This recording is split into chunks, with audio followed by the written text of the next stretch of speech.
Mesdames, Messieurs, bonsoir. Bienvenue dans Le Monde aujourd'hui. Tout d'abord, les titres de cette édition.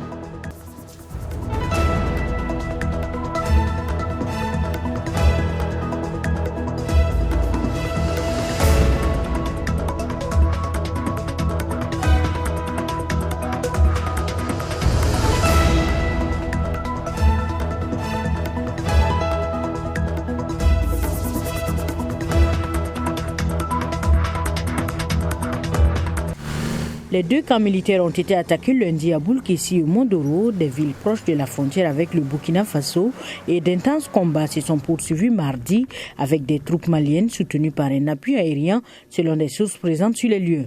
Dans un communiqué le même jour, le gouvernement a annoncé que l'armée malienne a repris le contrôle des positions attaquées, mais une grande partie de l'équipement a été perdue. Il a ajouté que 15 combattants djihadistes ont été tués dans les assauts. Des assaillants qui seraient des membres présumés de Ansarul Islam, selon les déclarations du G5 Sahel. En riposte, l'armée a lancé une opération de ratissage avec les forces du Burkina Faso voisin, soutenues par les troupes françaises stationnées dans la région. Pour les experts en sécurité, ce bilan fait partie des plus lourds subis par les forces maliennes cette année. Pour rappel, le Mali est en conflit depuis 2012, lorsque les islamistes ont détourné un soulèvement ethnique provoqué par les Touaregs dans le nord. Je me suis rendu compte qu'ils voulaient plutôt des spectateurs. Et je suis resté dans la plénière. Il y avait une liste déjà toute faite de ceux qui allaient intervenir. Il n'y avait même pas de séance de questions-réponses. Et puis on a sorti une commission qui était déjà pré-organisée.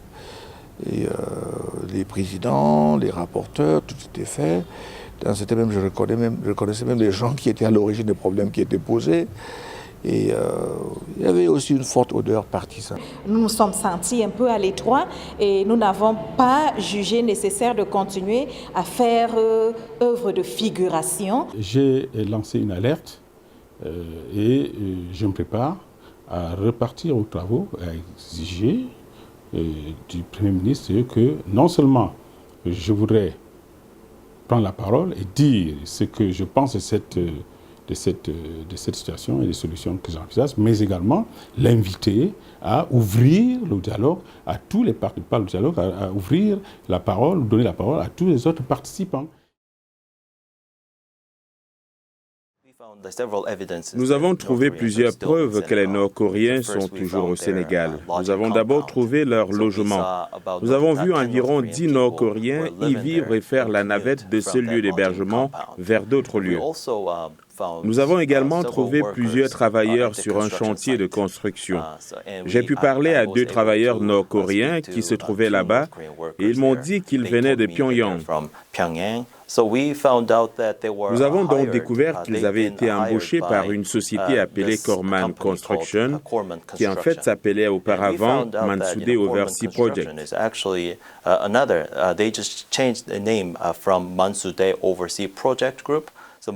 Mansude est une entité désignée par le Conseil de sécurité des Nations Unies et le département du Trésor américain, ce qui signifie que tous les États membres de l'ONU ne peuvent accueillir chez eux Mansude ou une entreprise similaire.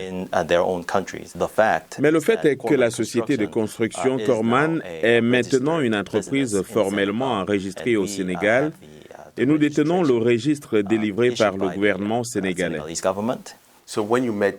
Lorsque vous avez rencontré les travailleurs sur place, vous ont-ils semblé au courant de la situation, du fait qu'ils n'étaient pas censés être là en raison des nouvelles règles, des nouvelles sanctions? Nous avons appris que ces travailleurs n'étaient pas autorisés à parler à quiconque hors de leur lieu d'hébergement ou de leur chantier de construction. Ils n'étaient donc pas vraiment conscients du problème général, des violations, des sanctions et tout. Il est non seulement question d'armes de destruction massive, mais aussi de violations des droits de l'homme, car leurs conditions de travail étaient très mauvaises.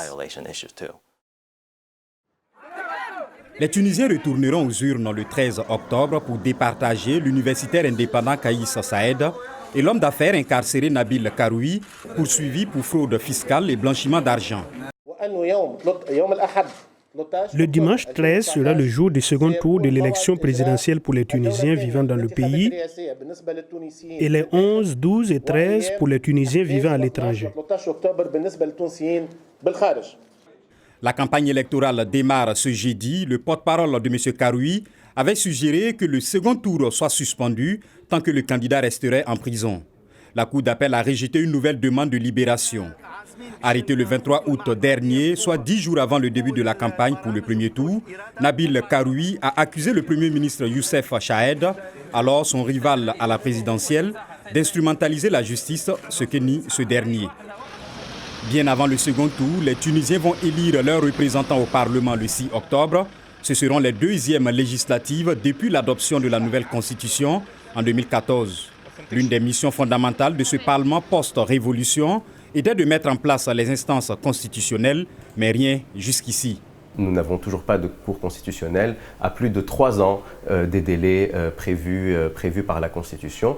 Tout ça est dû à un manque de volonté politique, à l'absentéisme des députés, à des procédures qui prennent énormément de temps et nous nous retrouvons aujourd'hui avec un paysage institutionnel assez inquiétant.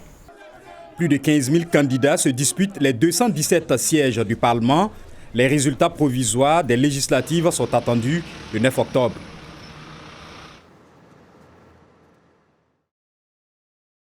J'étais sur l'appel, a confirmé le secrétaire d'État qui a fait l'objet d'une injonction formelle de 3 commissions du Congrès pour leur livrer des documents nécessaires à leur enquête.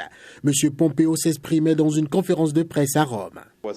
J'ai participé aussi à l'appel téléphonique. Je suis secrétaire d'État depuis 1 an et demi, donc je sais exactement quelle est la politique américaine en ce qui concerne l'Ukraine. Cela a été remarquablement cohérent. De son côté, le président russe Vladimir Poutine est venu à la rescousse de son homologue américain. Il n'y avait rien de compromettant dans la conversation entre Trump et Zelensky, a déclaré M. Poutine. Après les déclarations de Pompeo, la réaction des démocrates au Congrès ne s'est pas fait attendre. Au regard de la Constitution des États-Unis, c'est indigne de faire ce qu'il a fait. Et il me l'a avoué.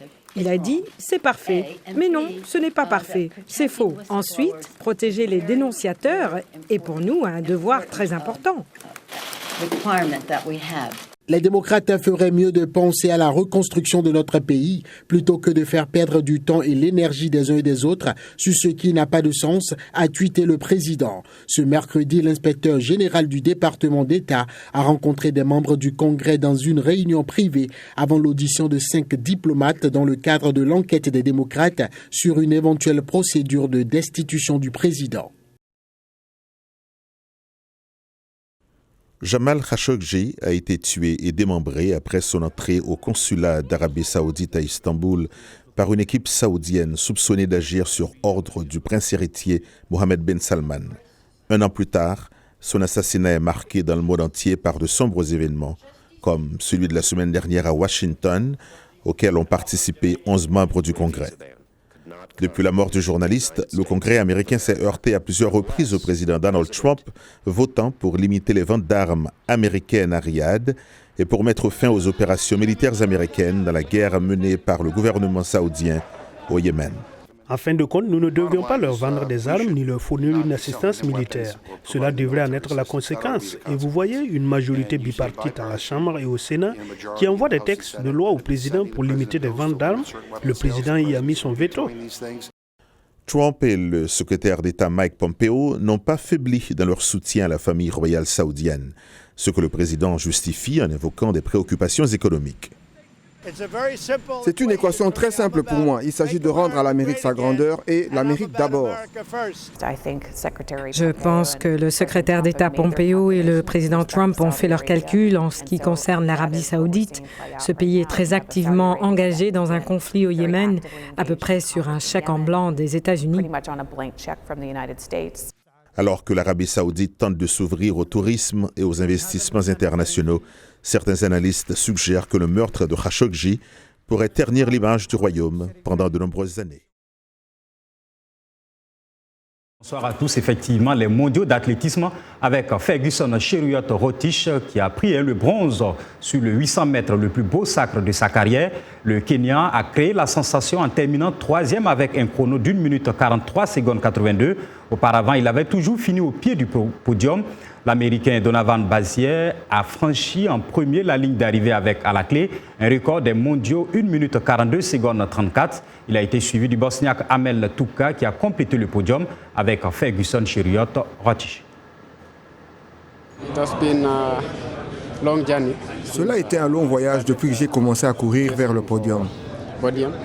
C'est mon premier championnat du monde et j'ai réussi à décrocher une médaille de bronze, donc je suis très heureux.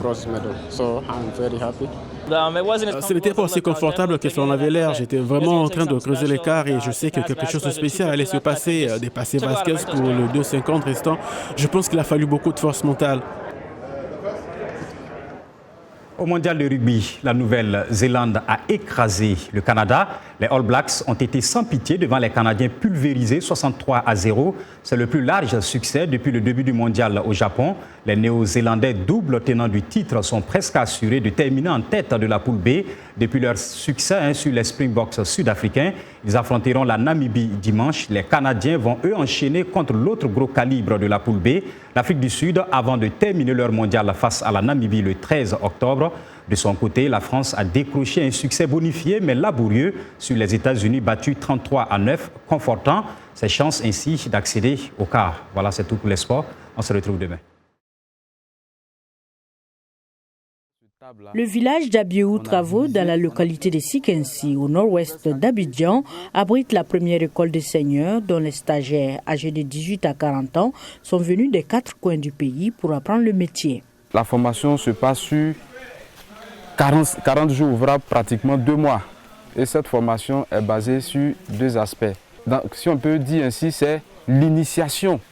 Les agriculteurs sont bien conscients de la nécessité de garantir la présence continue d'une main-d'œuvre bien formée.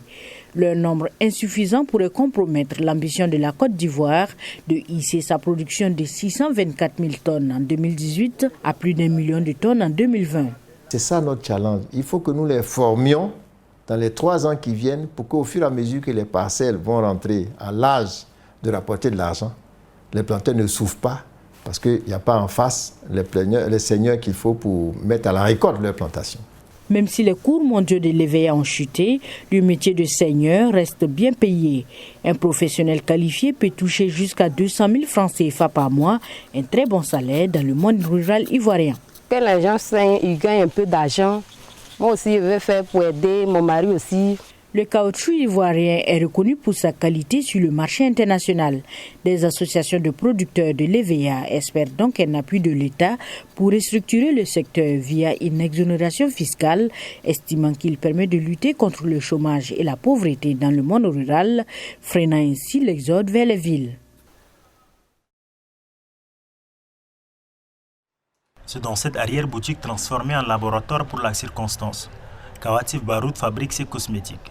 Sur la table ce matin, de l'aloe vera, du beurre du karité, de feuilles de moringa, des matières naturelles pour obtenir à la fin de la pommade, du gel ou du gommage. C'est pour soigner les cheveux et les peaux des femmes qu'elles ont utilisé par exemple les produits à base de produits chimiques et ça a abîmé leur peau et leurs cheveux. Avec mes produits à base de plantes, ça soigne en même temps et ça embellit. Awatif Baroud a ouvert sa propre boutique il y a 4 ans, après avoir tourné le dos à une carrière chez le pétrolier, Esso. Avec le temps, elle n'a cessé d'améliorer ses recettes familiales, héritiées de sa mère, et mis des années avant de cerner le secret définitif de ses cosmétiques. À la quarantaine, il faut consommer naturel. Et amener la population de consommer local. Qu'ils apprennent que nos produits sont de bonne qualité et que les produits sont naturels et c'est une fierté pour nous. Et puis ça réduit la pauvreté.